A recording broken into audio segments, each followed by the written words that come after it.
Hello, everybody. It's Zach here from realestatelicensewizard.com. Super interesting video today. Let's just jump right into it. Now, did you guys know that under certain circumstances, a trespasser can come onto land, occupy it, and gain legal ownership of it through adverse possession? Yeah, as crazy as it sounds, adverse possession, sometimes referred to as squatters' rights, or just that. And that's what we're going to be talking about today. Today, we're talking about an adverse possession. So as always in this video, we're going to talk about the definitions, how it deals with real estate, and of course, what to remember for the real estate exam. So let's define adverse possession.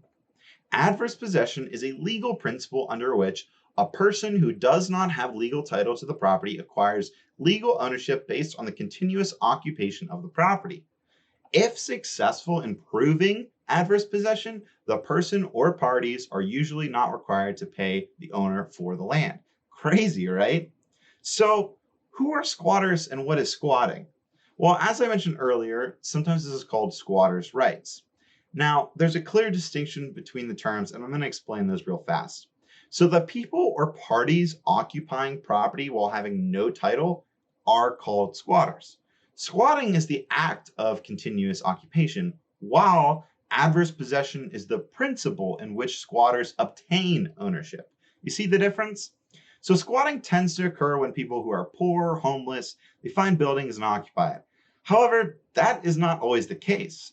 Now, generally speaking, there are different types of squatting. While most people think squatters are all homeless, that is not definitely always the case. Some people may technically be squatting and not even realize it. So let's go over some examples of adverse possession, just like I was talking about earlier, of people not even realizing it.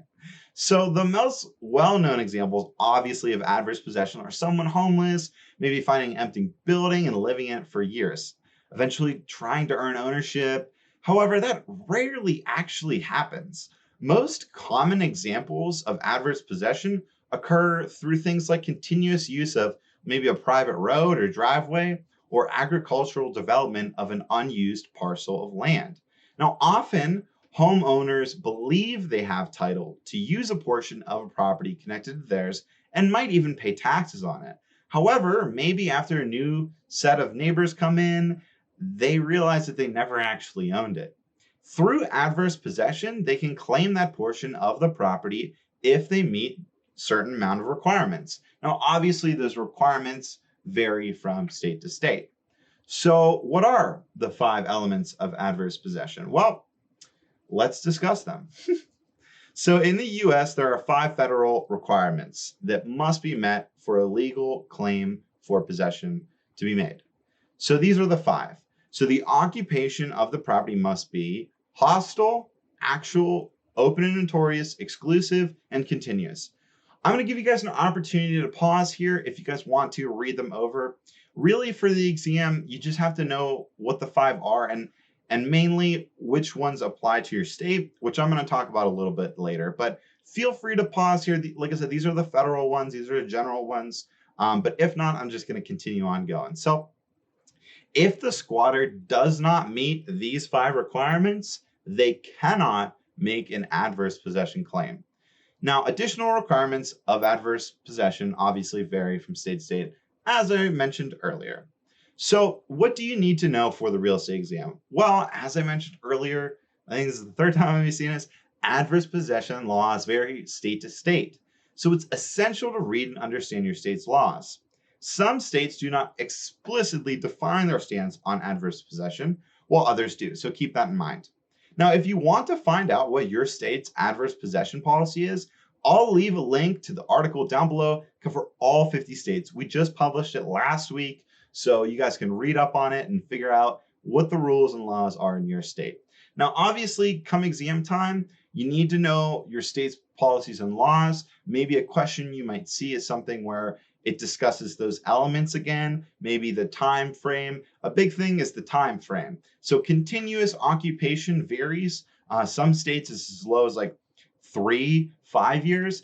And actually, I think Louisiana, it's up to 30, and that's like the highest. So there are tons in between of these years on how long they can vary, stuff like that. So again, I'm going to leave that link to the article down below. Please read it. That way you guys are prepared for that state portion of your exam.